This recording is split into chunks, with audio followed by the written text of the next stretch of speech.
Investigative reports. Sir Walter Jones Show, October 5th, 2016. Runaway justified. In Chicago, back charges have been brought up against 24-year-old Caroline Woods. On Sunday, an anonymous caller called 911 to report a 7-year-old boy running along Lakeshore Drive with a diaper on.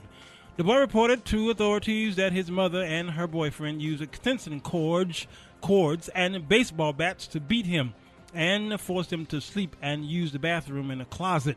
The examining doctor found severe wounds, bruises, and burns on the child, reporting it was the worst he'd had ever seen on a human. Medical alert. A medical device used to issue insulin on a daily basis is under careful eye. Johnson & Johnson has issued a warning with its Animus one-touch ping insulin infusion pump. Computer security firm Rapid7 discovered that it might be possible to take control of the pump via its an encrypted radio frequency communication system that allows it to send commands and information via a wireless remote control. Haiti hurricane update. Haiti was left with a broad spectrum of destruction from Hurricane Matthew. Rivers of mud washed on a crucial bridge into the southwest peninsula of the country, and thousands are seeking shelter. 11 people died across the Caribbean, including 7 in Haiti, and the death toll is expected to rise. The country was facing its largest humanitarian crisis. An earthquake in 2010 left more than 200,000 dead and tens of thousands living in tents and makeshift dwellings. Some 55,000 Haitians left homeless by the earthquake were still living in shelters when Hurricane Matthew struck. Hospitals are jammed with people and running out of clean water. In sports, in yesterday's funeral service, thousands said goodbye to legendary golf Hall of Famer Arnold Palmer.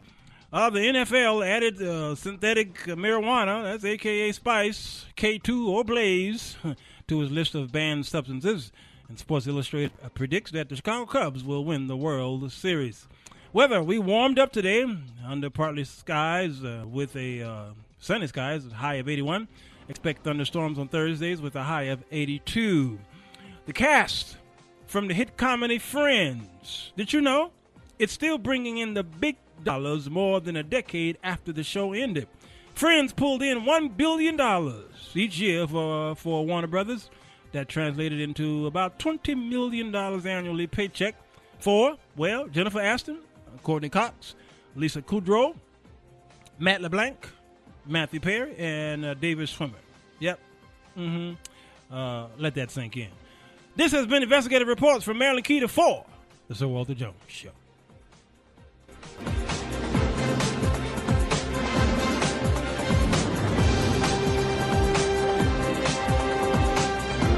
Wednesday.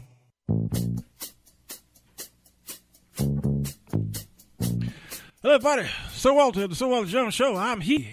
Man, it's Wednesday. Music Business Day.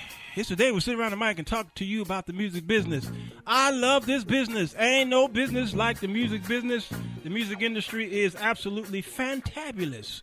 I made my money through it. I put kids in college through it. I bought my cars and houses and wardrobes and medicine, you name it, through this thing we call the music business.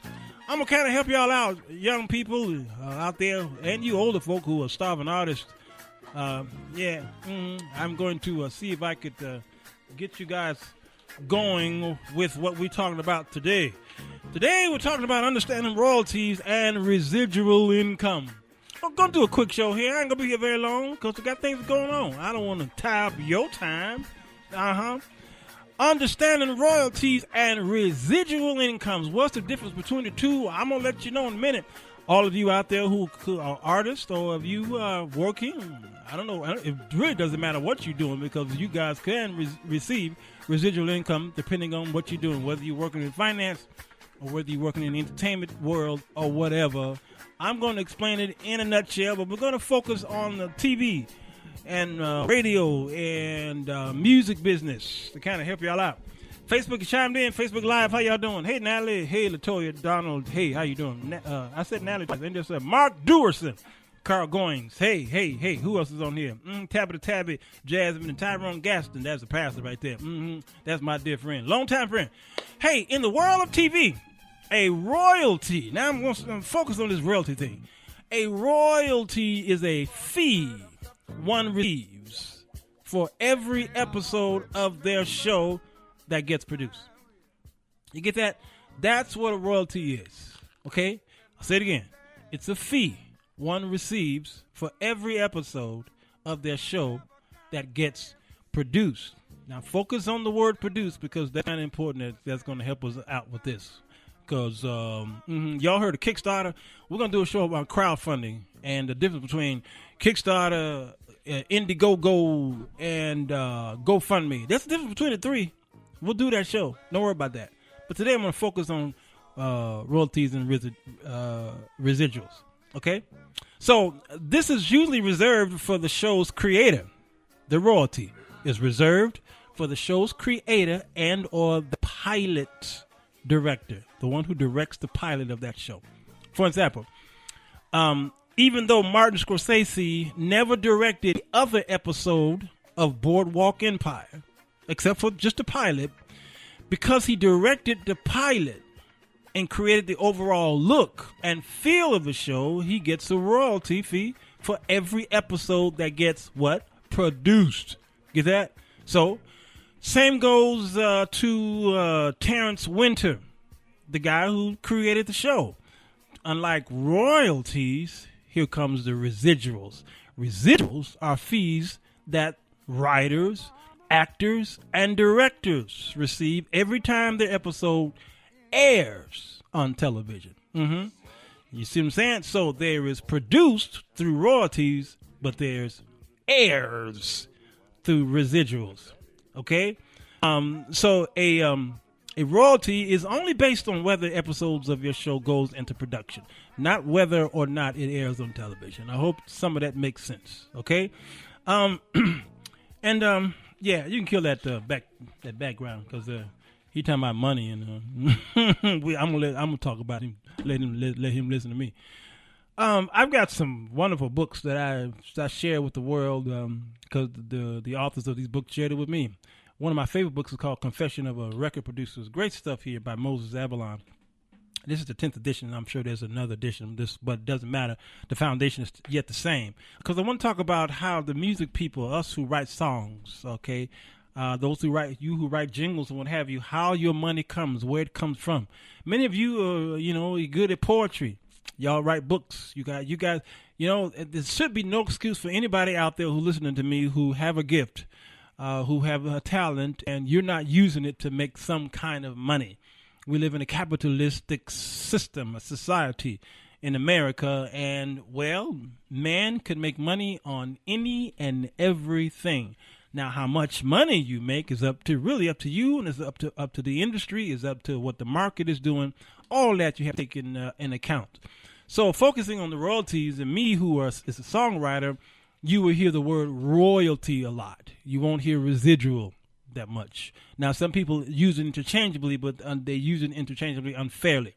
In the music world, we have what's called royalties, and that's a check that we get depending on how we took care of our business. Okay, there is a see if I can find this for my Facebook users. The Oscars that aired, let me see, last year, I think it was either last year or the year before.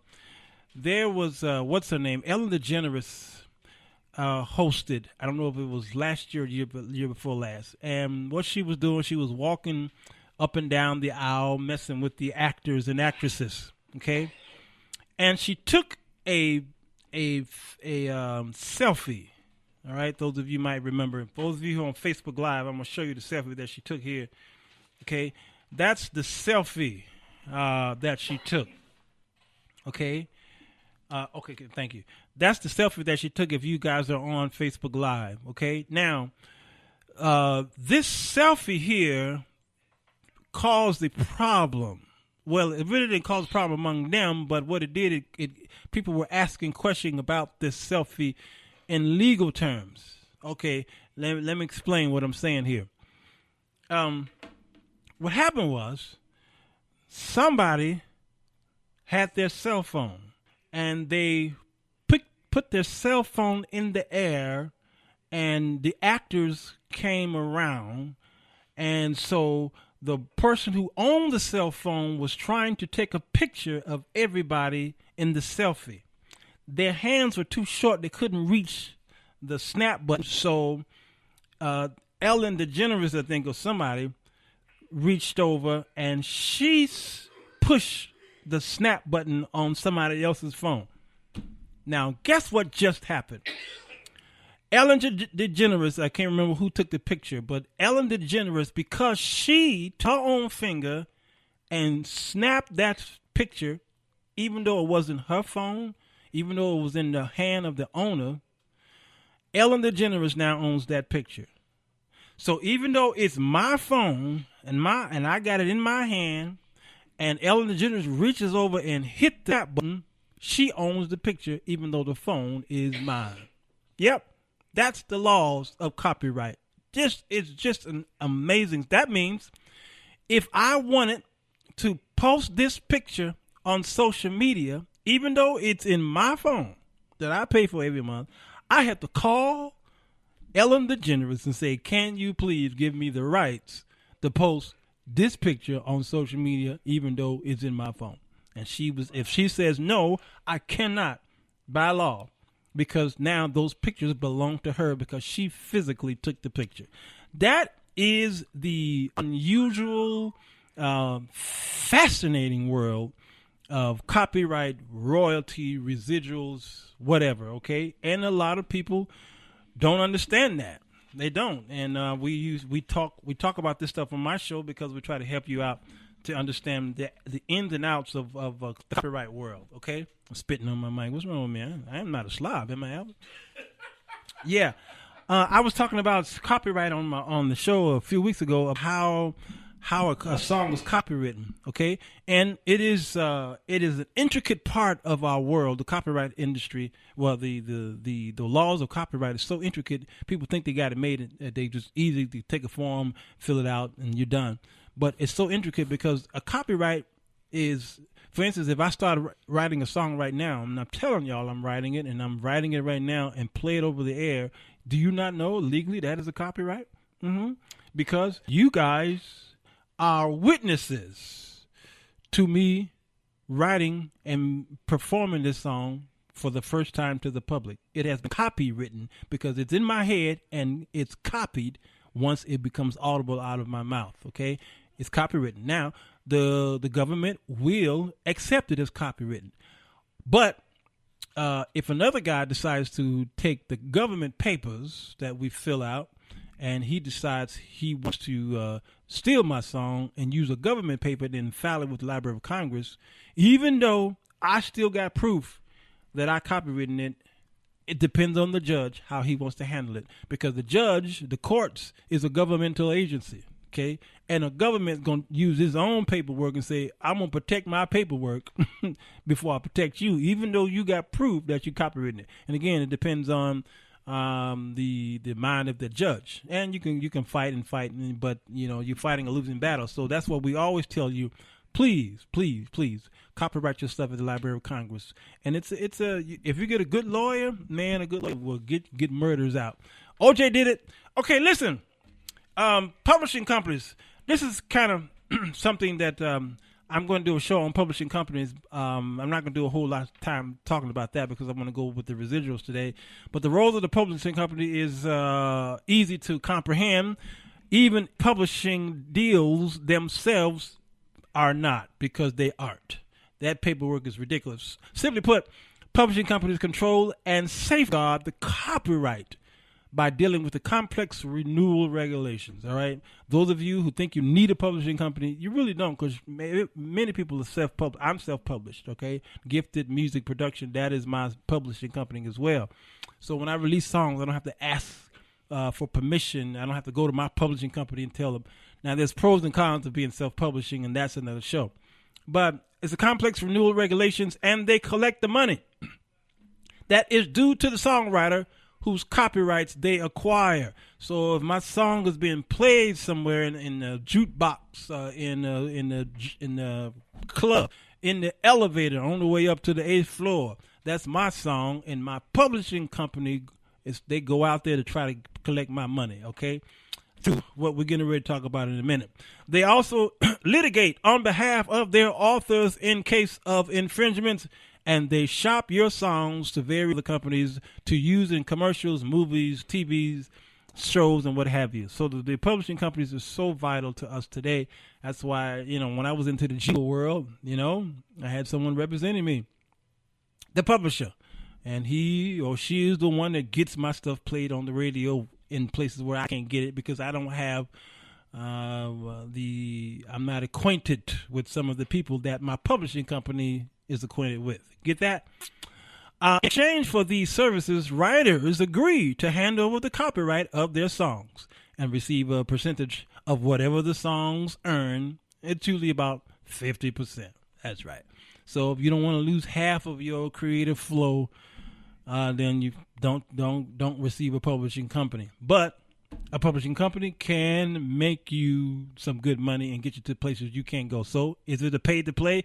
Always. It's a pay to play situation. If you're writing a song that is going to be released on a major record label, you are going to make money. Get that? But because the Copyright Act of 1976 requires record companies to pay for the use of a song on a record, and the rate labels have agreed to pay is called a compulsory rate, sometimes called a statutory rate. Some people like to say statutory rape because that's really what happens. It's like a statutory rape, but it's statutory rate.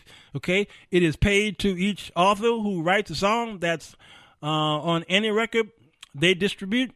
And as of 2006, the rate is 9.1 cents, and it keeps going up. Okay, now but I want to dive into the performance rights organizations. We call them PROs, and these are the people you see on your CDs. When you open your CD, you buy a CD from Fred Hammond. You open up the jacket and you see who wrote the song.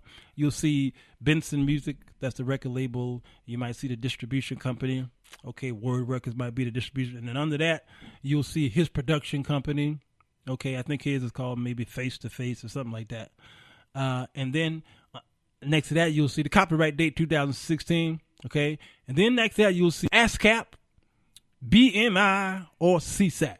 You'll see one of those three. And those are called the performance rights organizations. They are your bread and your butter. Absolutely. The one type of revenue that publishing companies and copyright administrators companies let others collect for them are performance rights. Okay. Now, you can only be a member of one. That is the royalty that the writer or publisher of a song gets each time the song is performed publicly on media like radio or network. So if I'm with ASCAP, they represent me. They literally listening to the Sir Walter Jones show, and they're trying to see, okay, is his song getting ready to get played? And once it gets played, eventually they calculate it. It adds up, and then I'll get a check in the mail. It's really that simple, yet complex. In the music business, perform has a unique definition that goes beyond the normal use. When you see a musician play a song live on TV, okay, you're obviously watching a performance. But did you know that when a DJ spins a record in a club, what you're hearing also is a performance? Yes. Even though it's originating from a machine.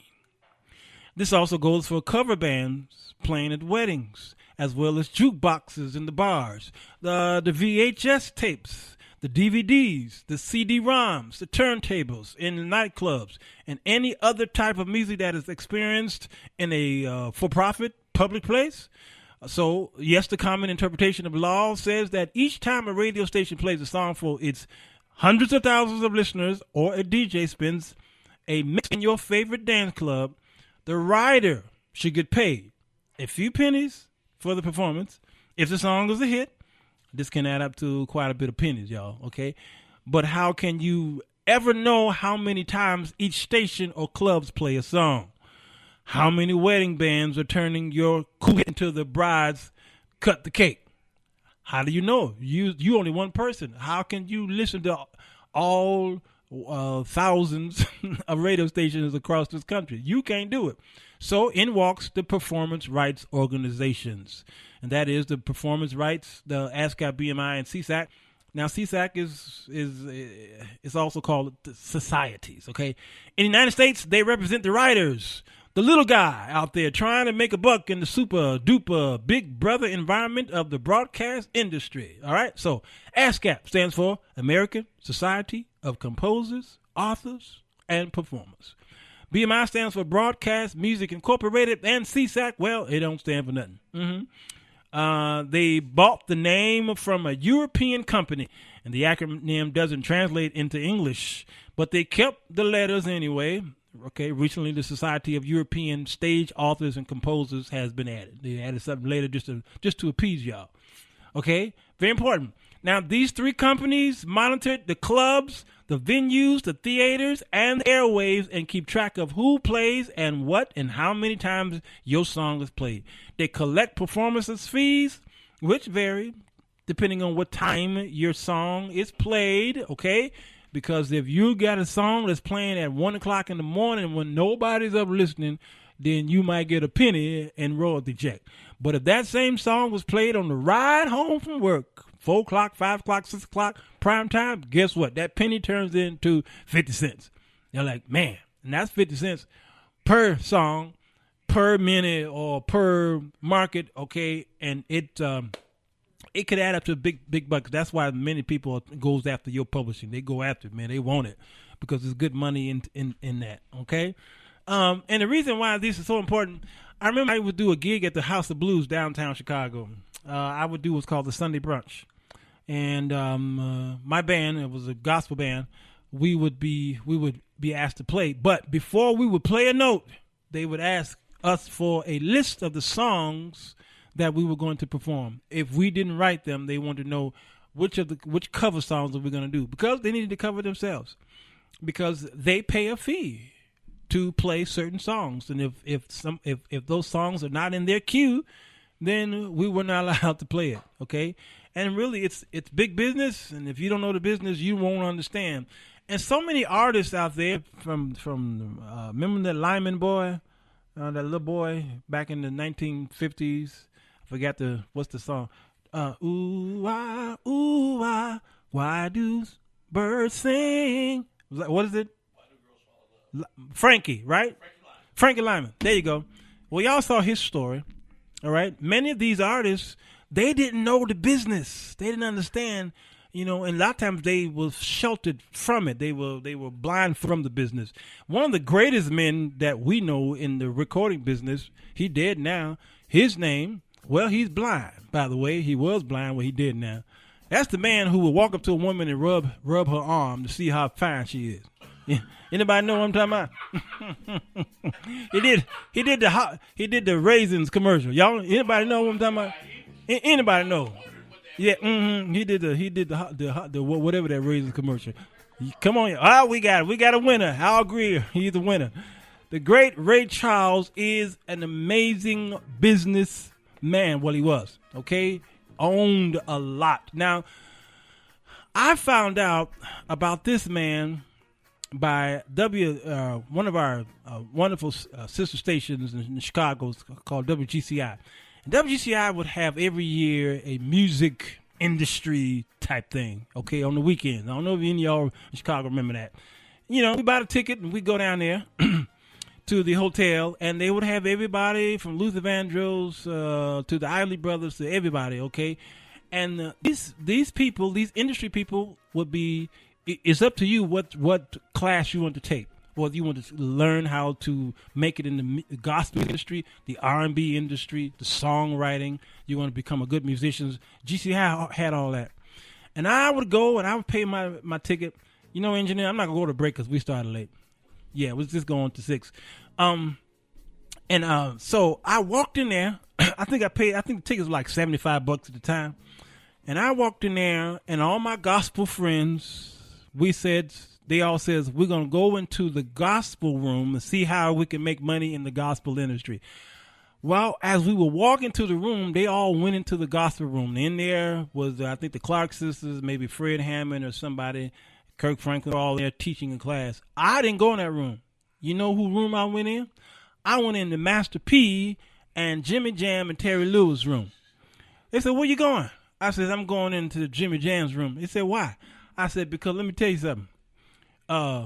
These guys here have made a killing in the music industry. I said, at that time, this was the mid-90s, I said, Fred Hammond at that time, if he went gold, he was lucky to go gold. And it took him a few years to get there. I said, Jimmy Jam, today, if they release the price, if they go and produce somebody, at that time, I think they was producing Janet Jackson. I said, that sucker gonna go platinum within about a week or two. I said, I want to know what the platinum guys are doing, not what the gold guys are doing. I said, because, you see, you caught up in the gospel because of the lyric form. I'm not going here for lyrics. I'm not going in here to find out how to write a cute melody. I want to know about the money. Show me the money. So I went into Master P's room. Now, he wasn't there. There was a screen that came down from the top on down, and that boy had a Hollywood sign behind him. He was in Hollywood getting ready he was shooting that movie that he released, the first one. And I'm sitting there in the audience. I said, you mean tell me I'm paid $75 to look at a guy on the screen? I said, okay. And Jimmy Jam and Terry Lewis, they were kind of doing their little thing. But the more they talked, the more I says, this was the best $75 I ever made. Because when Master P said that he had made about 300 million over a period of time, when the break went and I went outside and I looked into the gospel room and I looked there and saw all those big acts, I said to myself, all these guys in here collectively might have went platinum, because I think it was also Yolanda Adams in there, and she was the first platinum person that we knew at that time. Kirk Franklin kind of came along a little later on, and I said, no, I'm in the right class. And that boy, Master P, sat there, and my mouth was wide open. The things he was telling me, how he got started working in the record store. Y'all remember Tower Records and all these stores before. Before what's the guys that came in here? It's like Walmart, Amazon.com came in here and shut all y'all down. Okay, but we had Tower Records. We had the little mom and pop stores also.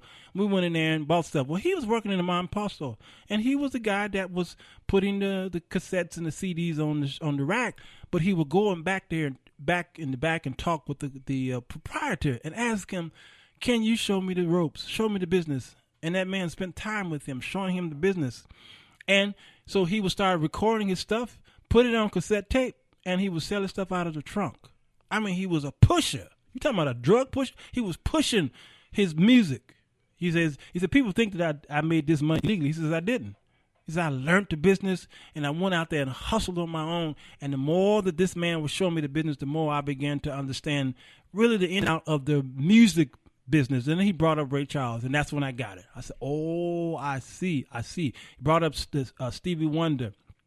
He even brought up Michael Jackson, the things that happened within Motown. Because Motown, their creative force was a fraternal order. They ain't let nobody else write or produce. It was just the brothers in the band and Barry Gordy himself, and he had his writing team, Smokey Robinson. Okay, if these guys wasn't writing, it wasn't gonna be no, and that's why some of the flack happened between Michael and maybe Stevie Wonder, what have you. But those guys stuck. They stuck there. I look at Michael's what's his brother Jermaine. Okay, Jermaine married Barry's daughter, and he learned the business that way. Okay, he had to get in somehow. And they began to talk about the ins and outs that I had no idea of. And then I studied on the Lyman story, and I realized these guys were getting raped, okay, because they didn't understand. Well, One day, my choir got accepted on the Bobby Jones show. Y'all know Bobby Jones. Bobby Jones. Y'all know him, right? Show him some love. That's he had his BET show, the gospel show that comes on Sunday morning. Well, McDonald's had a gospel competition here. McDonald's and Quaker Oats came together and they decided to offer some money to the choir that wins. So we won the semifinals, and there we were on the stage on the Bobby Jones show. They filmed here in Chicago. Well, I wasn't paying no attention. Every time they would go to a commercial, they would play a song called My Mind's Made Up, written by Darius Brooks. Okay? Y'all know who Darius Brooks is. Y'all hear his song, Your Will is What's Best for Me. You hear it on the radio a lot. So Darius' song would play, and then they would go to commercial. And then we would perform, and then his song, they would play his song again in the commercial, and then some other choir would perform. Okay, now, we didn't win, no, it didn't matter. I just was glad I had the opportunity. But I went home, and the next day, somebody from Mississippi called me and said, Walter, I saw you on TV last night. I said, no, you didn't. They said, yeah, I did. I said, you could not have saw me on TV because we were on WGN Channel 9 here in Chicago, all right? And you could not have saw me in Mississippi. They said, yeah, we did. I said, why would you say that? They said, because WGN is a superstation. I said, what's that? He said, well, we got cable. And WGN simulcast, it's a superstation, which means it goes all across the country. I said, wow, that's how you was able to see me. Somebody from Florida called me and said, I saw you on the show last night. I said, wow, ain't this something? Well, the market was wider. Come to find out, as I was talking to Darius Brooks, just a few months later, Darius got a check in the mail. And he could not believe it. And when he opened up the check from his publishing company, it was several thousands just from one night. And he couldn't understand why it was so large. He had never got a check that large before. But it dawned on him that it wasn't just a local market. WGN went across the entire country, which made his royalty check larger. And that boy must have got about 10, 20,000, I think it was, okay? And every time that show re-aired, every time it aired, guess what happened to that boy's bank account? That's when I began to understand there is a business in this music. And y'all out there just traveling to and fro, writing these songs and not paying any attention. It starts with the copyright, of course. Then it starts with you registering with ASCAP, BMI, CSAC, okay? You need to even consider having even double, I call it double indemnity, because then you got people who's screwing you around, because I know cats who got their CDs and their stuff in Walmart. They had it in Circuit City when they was up and going, okay? Woolworths, all right? Because now we got Starbucks. And these songs, these projects are in there. Well, here's the thing. When somebody called me and say, Walter, my CD is in Walmart, I'm so excited. I do get excited for them, and I applaud them, and I give God the praise for all that. But then I say to myself, I don't think they realize the stress and the pressure is going to be for them to collect their money. They say, what do you mean? Well, these places are in the business to make money, not to pay you money, okay? So they're banking on you not going after them through your accounts receivables department. They will sit on your money, sit on that thing, and you got to have an entertainment lawyer. You got to have the PROs. And then you've got to have a company called the Harry Fox, who is another big wig ball game player, okay? And all these industries and these companies are they're put in place to help you, the little guy, the starving artist, get paid.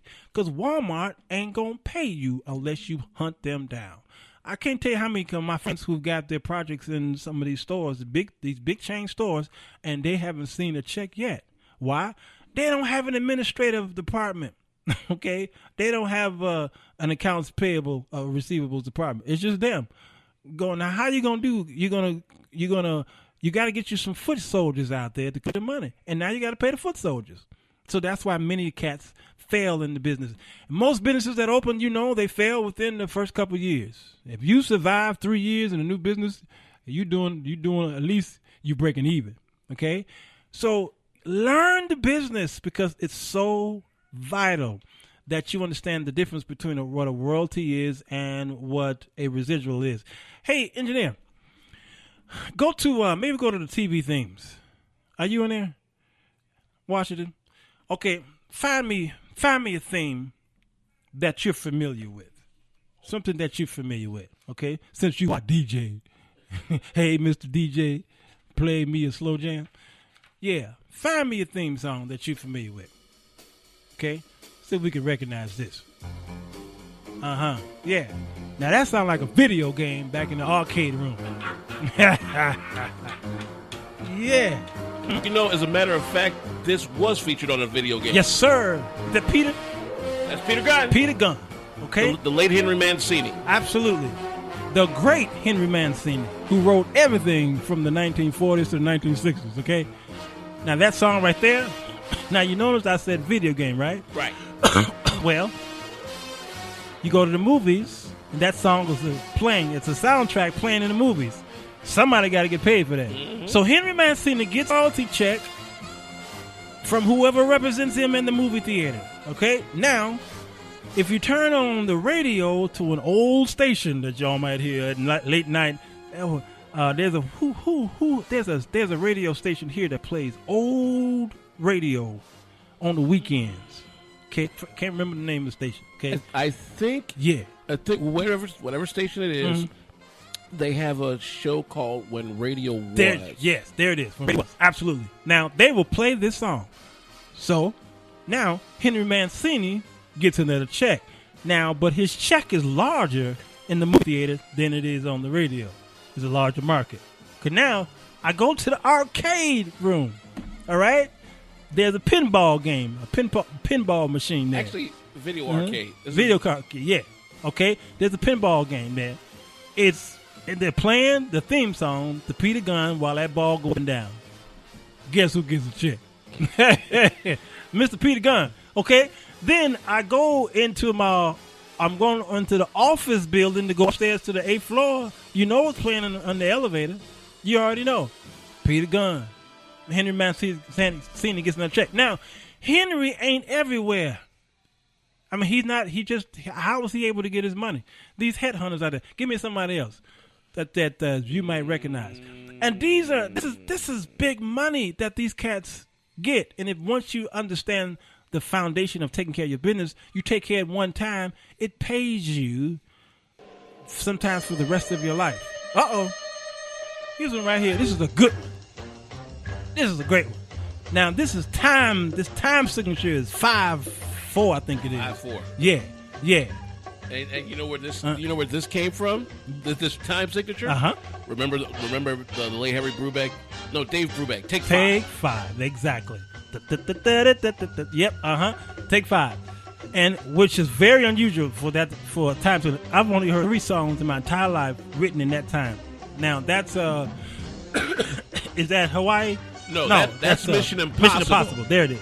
Where that thing went across the screen. That little what you call that thing? The firecracker. The firecracker. Yeah. Man, you see how short that is? Okay. Well, these cats, because it goes into reruns and syndication. These cats are getting paid, man, for the rest of their lives. Just amazing. Give me something else that you might recognize. TV thing. Yeah. I hope y'all understand that this is vital here. That always said that's how Common got our first recording. Oh, CCMC. Now this right here, this is the original Bill Cosby show. This is not the Cosby show from the 80s. This is the original Bill Cosby show from 1969. Now this is Hookaburra, I think it's called, and it's written by the great Quincy Jones, which we did last week. All right, Quincy. Every time that song was played, there's Quincy. Turn it up so they can recognize that. Oh, it's a low. It's a short one. Yeah, sure. But that's the short version of the original one. It's about, I want to say, about maybe 3 or 4 minutes, and that one's a little faster because again, this is TV. Yes. But I remember Hickey Bird. Oh my gosh, one of my favorite songs from way back. Oh yeah, Hickaboo. Okay. Well, Quincy Jones and the Great Cosby, they came together, did an album together. And again, you have to refer to the show we did last week on the. Well, actually, it took us a couple days. No, it took us 2 weeks to do the Quincy Jones show because he did everything. That's why he's so big in the business, because he's been able to really cross a lot of lines. Yeah. One of the themes that, I'm a game show nut. Yeah. So one of the themes that I remember from him from back in the day was a track called Chump Change. Chump Change. That also wound up being the theme for 2 versions of a very popular game show called Now You See It. Okay. The first version was hosted by Jack Norris in 1974, went from April Fool's Day 74 through May 13th, 75. There was a second edition that went from about 88 to 89, using the exact same theme. Yes, there it is. Yeah, is it something? Now, those are TV theme songs. Now, wait, do you have music and media? I got it. Yeah. See if you can find something that you recognize. Oh. Because you got an old school. You old man, All right. Right there. You knew that from the first 2 notes. Love. Straight love. Captain Steuben. All them folks. Well, we had, what's the black? We had Isaac. I gotta say, we was the black bartender, all right? Isaac was always cool, That was the stereotype of the 70s. Okay? The man who wrote the song. Okay, but now we're going into residual income. Because what is residual income? It's the actors who receive a check. If they took care of their business, they receive a check every time this show is played. And now, every actor or actress don't receive a residual check because we just think that just normally happens, and that's not true. It depends on the agreement that these actors and actresses had with their people. A residual is the payment made to the creator or performance art or the performer in the work for subsequent showings or screenings of the usually filmed work. A typical use and the payment of residuals for television reruns. The word is often used in a plural form. Besides members of now SAG and AFTRA came together. Okay, the Screen Actors Guild and the American Federation for Radio and Television Artists. There you go. We got a nerd here. All right, they came together, I think, in 2012, and members of a union that work behind the cameras, such as members of the Directors Guild of America and the Writers Guild of America, they receive residuals as well. Okay, I think a lot of this this is a word that people I think hear a lot, but it ties into what you say. Syndication is where actors really make their money.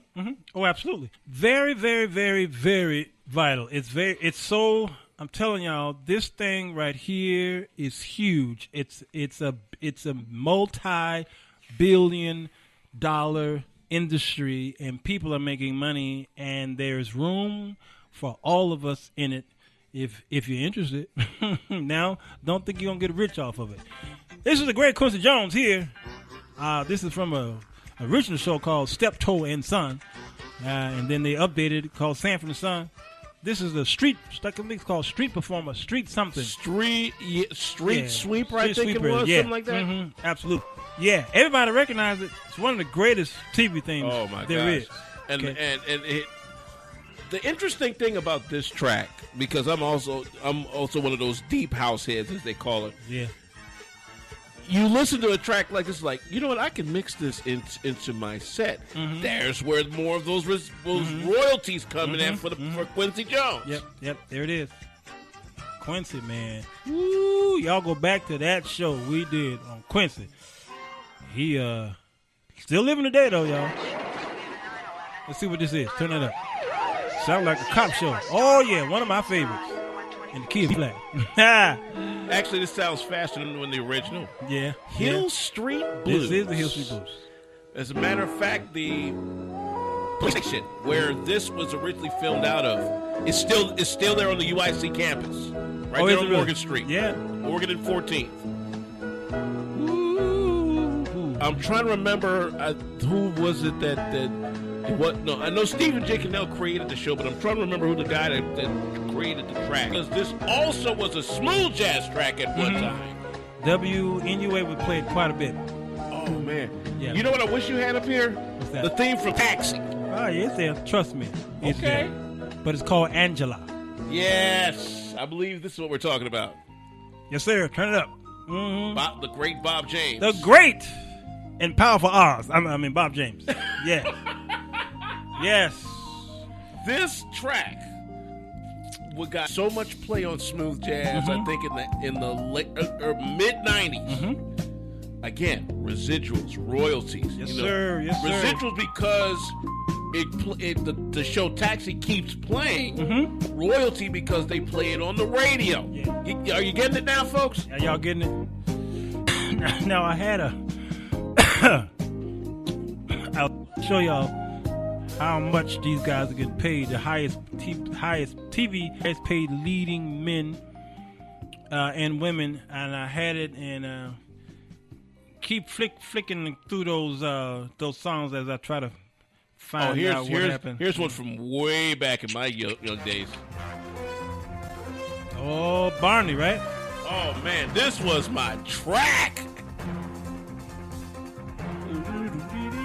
You such man, I'm telling you, some of these tracks I could make house tracks out of. Absolutely. Oh my goodness. Yeah. Producers will have field days with these TV themes. That's why I was tripping on. Remember when somebody made a house track of the Price is Right theme? Yes. Man, everybody just lost their mind. But this is the whole aspect here. Okay, I was wish I must have hit a wrong button because there was an article here on how much these guys are getting paid by the millions because these shows, from Family Matters to the Cosby Show to these little young actors, they're getting paid multi-millions for the work that they've done. This sounds like 222. Come on, man. You talking to the man. This is a great song here. It's the whole flute thing. The Beatles got a song that sounds exactly like this. The Fool on the Hill, I think it's called. Sound exchange. Due to the internet coming on the scene, a new type of PRO designed strictly for collecting the performance royalties for digital streaming sound recordings has been created, y'all, for new millenniums. These days, digital streaming means through the internet and over satellite radio. Why is this new? Well, in the U.S., sound recordings were never paid a royalty when publicly performed. That means, in simple terms, when a song played on the radio, the songwriter made a royalty, but the people who owned the sound recording of that song made zilch. This includes the record company and the artist who performs the song. Hard to believe, but true. In Europe and Australia, both the song and the sound recording of the songs are subject to performance royalties. So today, the internet, those of you background singers or what have you, y'all can get paid now. Just go after your money. Just walk up and say, show me the money. And I think the reason why that sound exchange was created is because now you can accurately count the number of times that track is played in those different settings because of the technology that's in place to do so. That's right. And some of the radio automation software today that can assist in that also does that. We use something called SAM, which counts every time we play a track. That's right. There it is. SAM's broadcasting. When it works great. When it don't work, it don't work that great. Yeah. What you got here? Uh-oh. This is one of the greatest. One of the greatest. This just became a Broadway show. Oh, has it? Yes, this just became. Matter of fact, this year, this just became a Broadway show. Oh wow. Would you like to get away? Sometimes you wanna go where everybody knows your name. Boom, boom, boom, boom. And they're always Norm. you wanna be where you can see. Our troubles are all the same. You wanna be where everybody knows. 5 minutes. Okay, I think I found my article. Let me You got see. it? Let me see. It's here. We go. People are all the same. Oh, by the way, this is brought to you by. Sit, boo-boo, sit. Yeah. Good dog. Good dog. I love. Garcelle Bouvier, $6 million. What? The Jamie Foxx show in residuals. I'm trying to tell y'all. Oh, man. Jaleel White from Oh my gosh. $10 million. He is living it up. Topher Grace from That 70s Show, $10 million. What? Residuals. I'm telling y'all, this is why y'all never see these guys working. They don't have to. They sit back on what they did one thing and collecting the check for the rest of their And now life. you see what now that Cosby case was so important because the moment that craziness happened, there went Cosby. See, that's how they get black folk. All right. You do something off the wall and you ain't right with the syndicators, gone. Well, it's a fraternal order. Trust me on that. Now, come on. This thing is acting a fool. Well, while you're doing that, here's one of my other favorite themes. Yes, sir. Night Court. This is one of the few TV themes that rappers have sampled. Cameron sampled this for his remix of Horse and Carriage back in, I want to say, 1994. Okay. And it was a big hit. Keisha Knight Pulliam. Oh, yeah. $12 million from The Cosby Show. Tisha Campbell from Martin. My Wife and Kids, y'all know her? $15 million. Royalties, okay? Residuals. Come on, man. Y'all don't understand. There's some big money out there. All right, in residuals. Thank you for being a friend. Travel down the road again. Ain't but one of them living still, right? Betty White is still there. Betty White. I said ain't but one, right? Man. That's what I said. And the interesting thing She about in her 90s. this is one of the few TV themes that actually uses an actual recorded track. Yeah. This is true. The Greatest American Hero, I think they did it as well.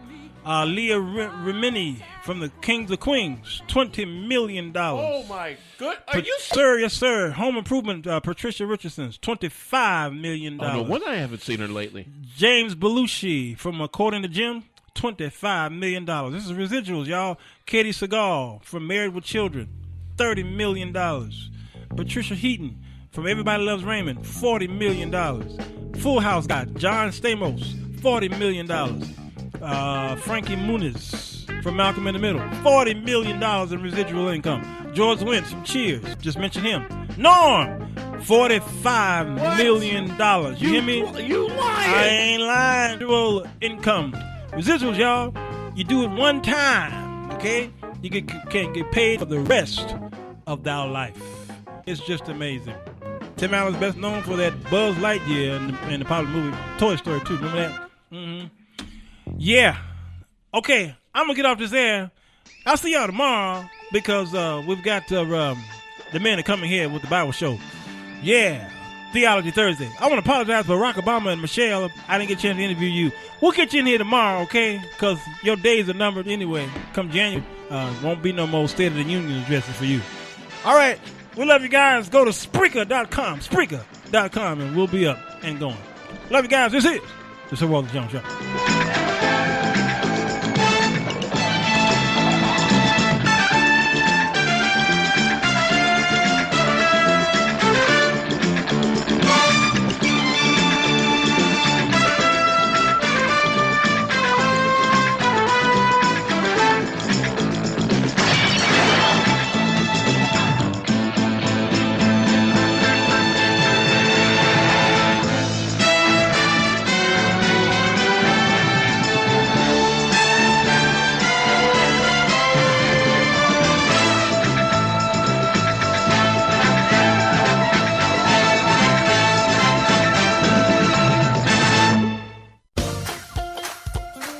You have been listening to the Sir Walter Jones Show, where Sir Walter Jones provides you with a biblical perspective on everyday life.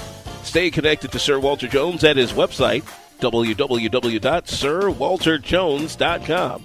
Search The Sir Walter Jones Show on Facebook or follow on Twitter at Sir Walter's Music. Until next time, thank you for listening to The Sir Walter Jones Show with Sir Walter Jones.